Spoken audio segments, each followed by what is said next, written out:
Good morning. Welcome back to Football League World TV. It's time for another debate show here on the channel. I'm your host, George Dagless. I'm joined by Ned Holmes and Billy Mulley. And here we're looking at Sheffield Wednesday and whether Darren Moore can guide them to promotion from League One this season. Ned, how are you? Yeah, well, good. Thanks, mate. It's sort of nice to be sort of in the new year, January transfer window and sort of pressing on and amid all the sort of transfer window chaos. Nice to be sort of talking a bit of football in terms of Wednesday and their promotion hopes. Yeah, it certainly is. Billy, how you getting on? Doing well, mate. Good to be back on Football League World TV in the new year, and speaking about a club who had mixed fortunes in 2021.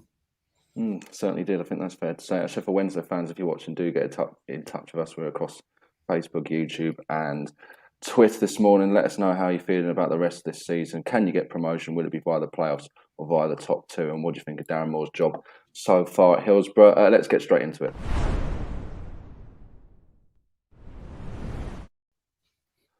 Ned, we'll come to you first of all. Let's just talk Sheffield Wednesday season so far in general. They're just outside the playoff places at the moment in League One. At times they've proven hard to beat. But at times they've proven quite frustrating as well. A lot of draws recorded so far this season. And, at the moment, they're on the back of a couple of pretty poor losses, aren't they?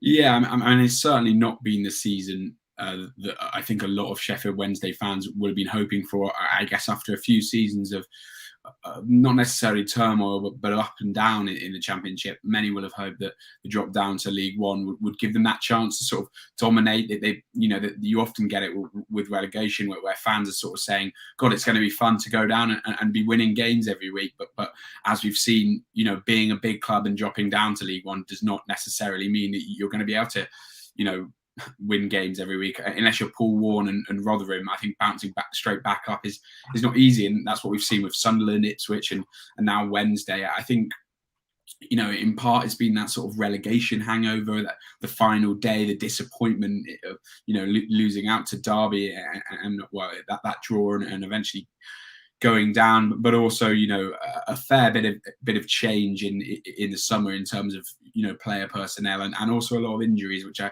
think have sort of damaged and hampered Darren Moore really, and perhaps given him a bit of uncertainty in terms of selection, which I think we're going to talk about a bit later. Underwhelming, I think, definitely, perhaps a little bit disappointing, but I think in a lot of ways there is some positivity. They're not out of the promotion race yet. There's a long way to go. And I could still sort of see this season ending positively for both Wednesday and Darren Moore. Billy, what have you made of their season so far? Do you sort of echo Ned's thoughts on the situation? Yeah, I guess a similar line of thinking to Ned, that it perhaps hasn't been the season that they would have been expecting at the club, but by no means is anything decided yet. They're still just 6 points from the playoff positions, 12 from second place. And as we know from Blackpool last season, if you get on a run of form, anything can happen in this division. And that's the kind of thinking that Moore will be under, and those at Sheffield Wednesday will hopefully be under as well. I think at the moment there's a little bit of talk about whether he is the man for the job. But I think at this moment in time, I don't think they should be too disheartened with recent results. It was a 12-game unbeaten run, and then they hadn't played for 3 weeks, and they were beaten 5-0 by Sunderland, and that's by no means a good result at all. But injuries to key personnel this season, the ongoing uncertainty as to whether games will be on, I think that's damaged them a little bit as well. So these 2 defeats are, of course, not great, sort of looking from the result perspective and what it means. But at the same time, they've shown that they can compete with the top teams in the division and actually outshine them in parts too. Billy, let's talk their strengths. Sheffield Wednesday, from what you've seen from them so far, what do you think is going to be, if they do achieve promotion via the playoffs or top 2, what do you think is going to be the key to that in terms of their squad?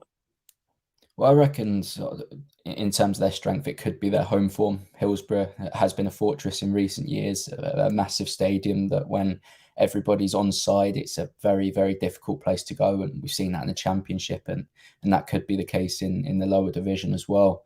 I think they've only played 10 games this season at Hillsborough, whereas 14 have come away. So it's sort of coming to the closing stage of the season. You expect they'll have more home games, and I think that could be a great cause for optimism if they can start putting some results together. Having the majority of games at home could be key for them. I think also the quality in their squad, just looking at sort of the individual player names, and you look at Josh Windass, who hasn't seen too much football this season, but sort of as we come to the second half of the season, we expect him to play a lot more. Barry Bannon's still in the squad. I think Corbiano has been a brilliant player for them this season. So there is individual quality, and they have shown at times to be a collective unit defensively. I know that the Sunderland game, barring that, it's been quite a tough defence and a resilient defence to break down this season. So there are causes to be optimistic as the season progresses. It's just if they can manage to grab that consistency factor, which I think we've spoken a lot about individual teams this season. Yeah, I mean, Ned, Billy makes a good point there. The individual quality at Sheffield Wednesday have got the likes of Barry Bannon. He's, a player that really shouldn't be at League One level. Obviously Josh Windass as well, a quality player. We know he's had his injury problems this season, but again, another potential star at this level. Do you think there's an element then with that in mind that perhaps they have sort of underperformed a little bit this year? Yeah, absolutely. I mean, I think for me, you look at it player by player, and on paper, that squad is probably one of the strongest in the division. There's quite a few players that in the summer, certainly the majority of League One managers would have shaken your hand off to take any number of those. I think it's important to remember the level of the injury issues they've had, and the amount of of those players who obviously Barry Bannon apart, he not included in this perhaps, but the number of players that I guess ahead of the season we were saying these players are too good to drop down to League One. So it's going to be really exciting to see how they fare, and the number of players that they've been without there really, and I think Bailey Peacock Farrell for me one of the stronger goalkeepers in the division. So as you say, player by player, they do have a strong roster, but I think stitching that together has been difficult because of the disruption with injuries for me. Yeah, certainly is. In terms of weaknesses, Ned, let's talk them next. What would you say is the sort of standout problem that Sheffield Wednesday have at the moment? I mean, inconsistency is obviously one thing, but is there something a little more fine-grained that they need to sort out? I think for me a key issue really has been finding that. We talked about that they have been resilient and hard to beat at times, and obviously bar if you take away that 5-goal hammering at Sunderland, they've got one of the best defensive records in League One, and that's despite there being this sort of constantly changing backline almost due to injury issues. But for me, it's been the inability really to land a killer blow and sort of kill off games. Too many draws. We talked about a long unbeaten run, but again, too many draws sort of reminds me in some ways of issues that Millwall have had in recent seasons, where they've been in games certainly, and a lot of times they've been in the ascendancy, but unable to find really that killer blow, and a large part of that's got to be down to goal scoring issues. 8 goals from 22 games for Lee Gregory is a decent return certainly, but it's not promotion winning form. We know that, and only 2 other players have scored more than twice this term. I think they've scored 7 goals less than any other team any team in the top 6 rather, and I think that's really a concern at the heart of their issues. And we talk about that inconsistency, and I do think that's an issue in part really because it's halted them from really building up too much momentum this season and getting too much of that positivity and that good feeling back at the club. We've seen them, I guess, a number of false dawns where they put together, a run of 2 or 3 really strong results, strong performances, and that then often follows up with a disappointing one, and a one which, whether it's a draw or a defeat, the fans certainly feel it isn't good enough, and that's often seen them lose their momentum. So yeah, I think that inconsistency a key issue, but if more than anything else, an inability to really land a killer blow in games. Yeah, it's a good point you raised, Ned. And Billy, obviously we're in the transfer window now. Do you think we might be looking, or seeing Sheffield Wednesday looking to add to their attacking ranks in the coming weeks? I think so, and I'm struggling to see whether the problem lies in the striking options they do have, or is it sort of a little bit further back? Do they need a number 10 to come in? Because I think you look at Sunderland at the moment with Pritchard in brilliant form. It seems that a player like Pritchard, if they were to secure someone of his quality, his ability, could he start unlocking defences, and could that be the sort of thing they need at the moment? As Ned was saying, 8 goals in 22 for Lee Gregory, a good player that with the correct service, I think he can hit 20 goals, and I think that's where I'm leaning to a number 10, a creative number 10 who can unlock defences. You sort of look defensively, and they've had issues in the defence all season in terms of player availability, but they've managed to deal quite well with that. So I think still, whilst they have been able to cope with those issues in defence, I still think that might be an area they'll look to strengthen and make sure that they at least have another couple of options to contend with the usual suspects who are currently operating there. And you sort of look elsewhere in the team, and it is a team full of quality, and that makes the fact that they're not in the top 6 or in the sort of race at the moment, closer to the top 6, a little bit confusing for me, because they do possess that quality. Maybe they do have to improve in a couple of areas in the January transfer window, but so do most teams in this division. So it's quite difficult to determine whether a couple of additions will change this season for them. But yeah, I think a number 10 could be pivotal and could be crucial. Let's move on now, and we'll stick with you, Billy. Let's look at the sides that are competing with Sheffield Wednesday for promotion. Sheffield Wednesday are 9th at the moment. They sit behind, obviously, Rotherham top, Sunderland, Wigan, Wycombe, Oxford, Plymouth, MK Dons, and Portsmouth. Obviously, there's teams below that as well that want to get into the picture too. But you look at the rival Sheffield Wednesday have. Do you think they've got too many to try and overhaul? Are all those teams better than Sheffield Wednesday, or do you think they're going to be able to pick some of them off between now and the end of the season? I think that the top 2 for me is off the cards. I know a brilliant run could change all that, and I'd like to be proved wrong, but at this moment, you think of how good Rotherham are, Sunderland are coming into their element, and Wigan as well, with the games in hand they possess, they should be sort of clear. I think those 3 teams are the quite clearly the best teams in the division. They're deserving to be the top 3 teams so far. But then, the playoff race, I think it's wide open. I still think the 4 teams, that are currently in there at the moment, I don't think that would change. I think the top 6 is the top 6. I think MK Dons could look to trouble them. I think Charlton and Ipswich will continue to push them. Sheffield Wednesday, if they can get onto this good form that we've been speaking about and quickly eliminate those 2 latest defeats from their minds, then yes, they do have a chance. And if January recruitment goes well for them, if they can exit the January transfer window a better squad than they were when they entered it, and then they've got every chance of doing it.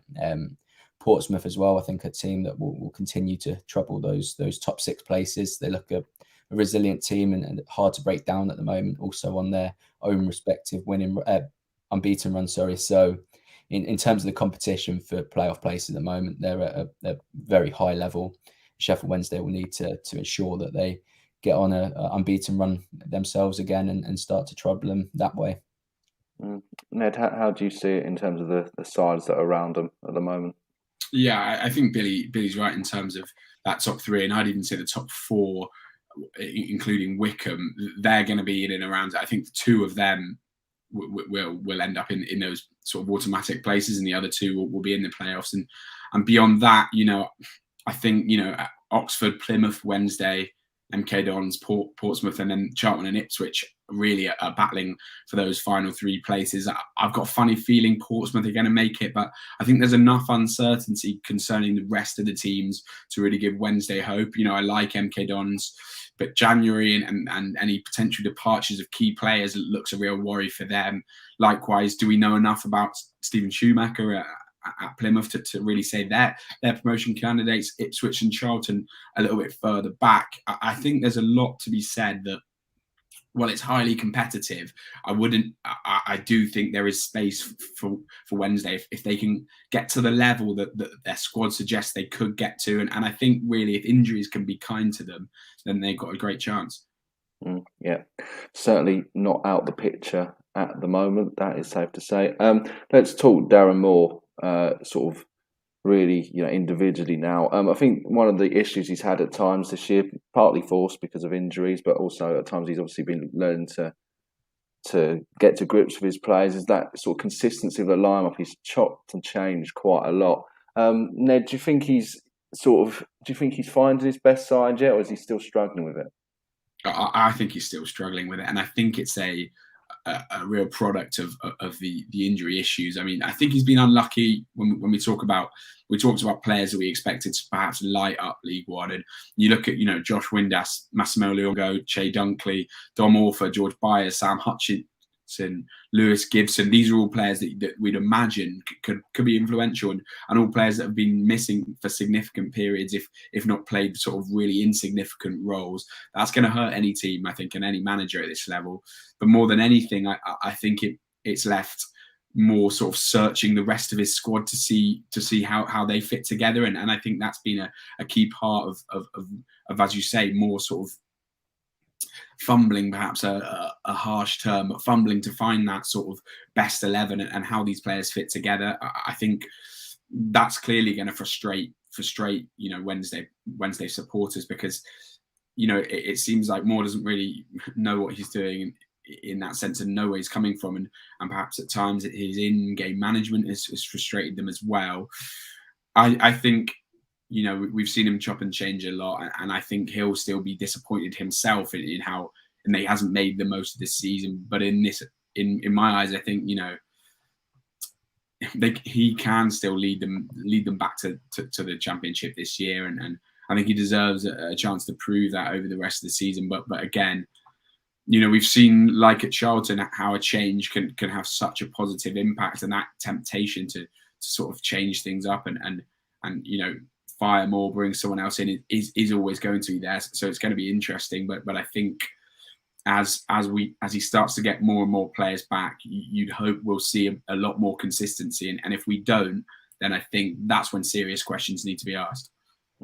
Billy, we'll get your thoughts on it in a minute. Liam's got in touch on YouTube. He agrees with you, Ned. Ours have been decimated with injuries, and Moore is not to blame for everything at the club.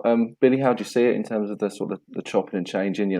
We can't ignore the fact that there have obviously been a lot of injuries at the club this season. Yeah, given that they have the squad, that they've dropped down a division, it appears that the fingers would be pointed at Moore just naturally, because obviously they do have the squad there. But just listening to Ned there, it reminded me of the amount of players that they do have missing at the moment, and the quality of them as well. It's sort of what a few managers in the EFL are experiencing right now with COVID issues, not knowing the squad that they're going to have available for a Saturday. It's been very, very difficult for him to pick a side and really stick with it. You think of the likes of Plymouth this season, Oxford and Wigan have very settled teams, whereas that can't be the case at Sheffield Wednesday because of these player unavailability and injuries as well. So it's a very difficult situation, and difficult to pin the blame onto Moore, because he's had to contend with this all season. Really, it's not just this sort of 2-week period where COVID issues have been massive in the sort of entire EFL. He's had to contend with this from pretty much August. So it's been very difficult for him, and I can't really pin too much blame onto him, because it's the external factors here that are playing a massive part. I do like Moore. I think he is a good manager, and I think if we were to see a near fully fit Sheffield Wednesday squad, then I'd expect them to do very well. I'd expect him to grow as a manager more. But I think this is halting Sheffield Wednesday's progress, and I think it's also halting his progress as a manager, because it's a full situation that he's in at the moment with the amount of players that they do have missing. Just before we wrap up, I mean, you look at the last couple of results they've had. Obviously, we mentioned the heavy defeat against Sunderland, also lost to Shrewsbury. That's come in between a large gap where they've not been playing, and they're not playing this weekend as well. But naturally, a couple of losses like that are going to create a few grumblings amongst the fan base. Billy, do you think he's under a lot of pressure at the moment? It's probably fair to say he's not just yet, but at the same time, obviously, they don't want to go on a losing run, even though they do have these injuries at the moment. Yeah, well, first of all, when I say like a 5-0 result against Sunderland's not acceptable for a club like Sheffield Wednesday and the quality they do have and everything like that. But as we continue to say here, Sunderland were on a real high in terms of their performance against Arsenal, their continued upward trajectory in the league as well. Obviously, Sheffield Wednesday hadn't played in 3 weeks as well, so that I think there was all these factors coming into play here, and I think that makes it quite harsh in terms of, again, pinning the blame onto Moore and his side. I think after a 5-0 defeat in League One for Sheffield Wednesday, yeah, of course, some grumblings will occur and some sort of negativity will go towards. But as the comment below said before, I don't think more is to fully blame. Injuries, again, are massive for them. So I think as we continue this season, I think it is the injury factor that's going to play the biggest part here. If they can have a near fully fit squad, then I've got every bit of belief that Moore can get the best out of his players and continue troubling the playoff positions and getting into them. Is that something you'd agree with, Ned? Yeah, I think so. I think really what really struck me was something Billy said earlier about that false position. I think you know, the number of players that we're talking about being injured and the regularity with which different players are getting injured has made things difficult for him and left things really unsettled. You talked about grumblings in the fan base as well there. I mean, there is sort of a bit of unrest amongst supporters, but I can't see that having a huge impact on Moore's dressing room just at the moment. And Chansiri certainly has never seemed to be someone that bends to the will of the supporters too much. So I can't see that being a huge issue, and I can't see him sacking Moore during the January transfer window, particularly if he's looking to back him. But as you say, as we've said, it's a false position right now, and I think it's hard to cast judgment before we know more. The jury's still out for me. I think as long as injuries are kinder to them in the second half of the season, I could see them certainly making the playoffs with the quality of their squad. As Billy said at sort of the top of the show, promotion perhaps. I mean, the automatic promotion place is perhaps a step too far, but we talk about so often, I guess, that Blackpool blueprint of a team finishing the season strongly. And I think if they can gather up that sort of momentum by the time that the spring rolls around, that there's no reason why they're a team that I think anyone in the playoffs with them, should they make it, would be scared. Okay, let's get on to our conclusion.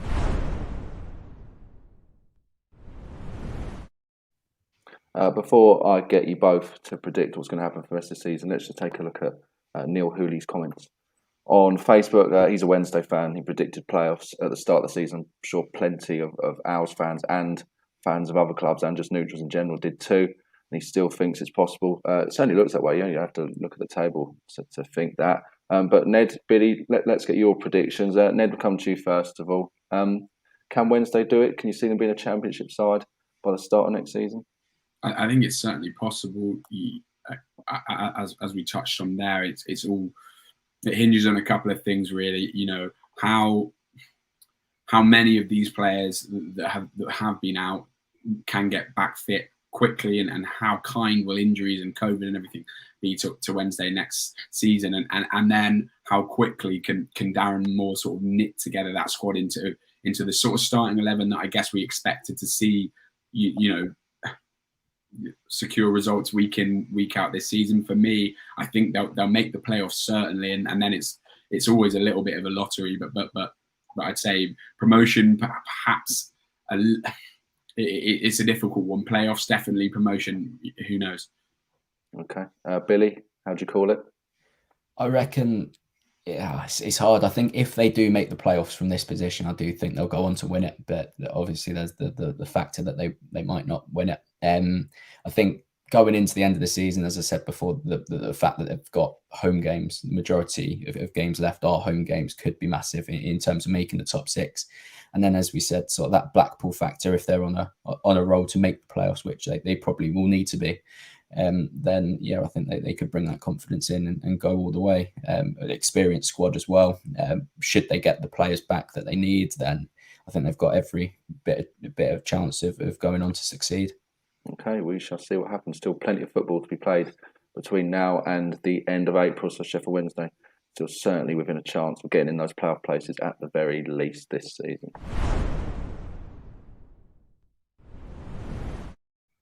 That brings the debate, or this debate at least, to an end on Football League World TV. Coming up later today, we've got two more debates, 12:30, 5 League One players that should be playing in the Championship. Alfie Burns even is hosting that one. He's joined by Toby Wilding. And then at 2:30, another debate, the Ryan Lowe era at Preston North End. Can he take the Lily Whites forward? Sam Rourke hosting that one. He's joined by Football League World's resident Preston North End fan, Ben Wignall. Ned, Billy, thanks for joining me this morning. Been really interesting to get your thoughts on Sheffield Wednesday.